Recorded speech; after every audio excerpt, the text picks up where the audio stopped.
माफी मांग लेता है तो अल्लाह को वो बंदा बड़ा ही अच्छा लगता है। इंसान के अंदर चूंकि ये दोनों चीजें रखी गई हैं तो कभी कभी उससे गुनाह भी सरजद हो जाएगा। नेकी उसकी अक्ल, उसका फहम, उसका इदराक, शरीयत की रहनुमाई, अंबिया की तालीमात उसे बताएंगी कि वो नेकी के राह पे चले, लेकिन कभी कभी बाईं समझ से जो ख्वाहिशात और आरजू है वो भी उसको घेर लेंगी और अचानक उससे कभी कोई गुनाह भी हो जाएगा। और अगर अचानक उससे कभी गुनाह हो गया, कभी आंख भटक गई, कभी ख्याल बहक गए, कभी सोच में आवारगी आ गई, कभी जुबान ने मैला लफ्ज बोल दिया, तो फिर क्या है, फिर फौरी माफी मांग ले। मोमिन जब गुनाह करता है तो ऐसी कैफियत होती है जैसे अभी ओहद पहाड़ तले आ गया है, अगर उसने तौबा न की तो कुचल दिया जाएगा। अल्लाह अकबर। तो फिर फौरी माफी मांगता है तो ये अल्लाह को बड़ा ही अच्छा लगता है। अल्लाह कहता है फरिश्तों से कि देखो मेरा बंदा आखिर मेरी दहलीज पे आया ना, तुम गवाह हो जो मैंने इसके सारे गुनाह माफ कर दिए।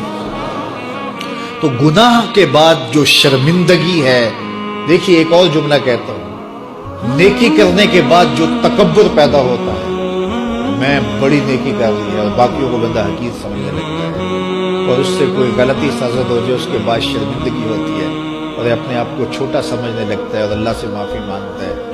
तो उस नेकी करने के बाद वो जो आपके अंदर तकब्बुर और रौनत और उजब पैदा हुआ, उससे कहीं बेहतर है कि आपसे अगर कोई खता सरजद हुई थी तो उससे आपके अंदर इज्जत और तौबा का जज्बा पैदा हुआ। और अल्लाह को ये बड़ा पसंद है कि कोई बंदा, चूंकि मुमकिन ही नहीं है कि जब इंसान है उसके अंदर ये ख्वाहिशात रखी हैं, तो कभी उससे, ये अंबिया की ज़वात हैं जो पाक हैं, बाकी कभी कभी कभी कुछ खता सरजद हो जाएगी, उससे माजरत कर ले। आपने नाम सुना होगा अय्यास का। महमूद गजनवी का बड़ा महबूब वजीर था और बहुत ज्यादा बादशाह इससे मोहब्बत करता था, तो आयान सल्तनत जलते थे। तो बादशाह गाहे गाहे कोई ऐसा मंजर उनको दिखलाता कि इससे मैं खास प्यार क्यों करूं। एक दिन बादशाह के हाथ में मोतियों की बड़ी डबिया थी और महल के अंदर ये एक हौज था, तालाब था, तो उसके अंदर उसने वो सारे मोती फेंक दिए। शफाफ पानी और नीचे फर्श पे पड़े हुए मोती नजर आ रहे हैं। तो उसने एक एक वजीर को कहा कि ये मोती निकाल के लाओ, और सुनो अपना लिबास और अपना बदन नहीं भीगने देना। तो सबने कहा ये कैसे होगा कि मोती भी तह से निकाल के लाएं और बदन भी और कपड़े भी ना भीगे।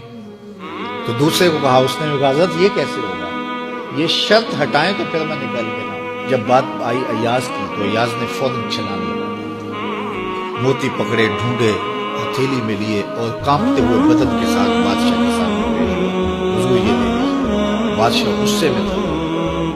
मैंने कहा था लिबास और कपड़े भीगने नहीं चाहिए, तेरे बदन से पानी निकल रहा है, तेरे लिबास से पानी निकल रहा है, ये क्या। तो अय्याज ने हाथ बांध के कहा, बादशाह सलामत, आपके दो हुक्म थे। एक हुक्म ये था कि मोती निकाल के लाने, दूसरा हुक्म ये था कि कपड़े और बदन भीगना नहीं चाहिए। एक काम मैंने कर दिया है, दूसरी गलती हो गई है, माफी चाहता हूं। तो कहा वजीरो ये है खूबी इसकी, तुमने कहा हम कैसे निकाल के लाएं, इस तालाब में उतरेंगे तो बदन तो भीगेगा ही भीगेगा।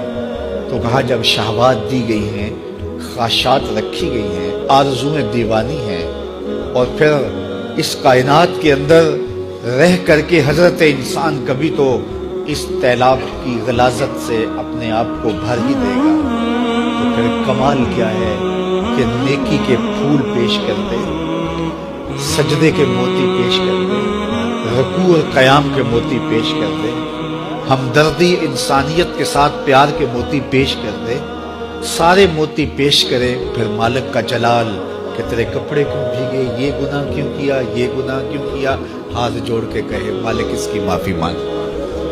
तो अल्लाह ताला पिछले गुनाह ना सिर्फ माफ करता है बल्कि उन गुनाहों को नेकियों में तब्दील करता है।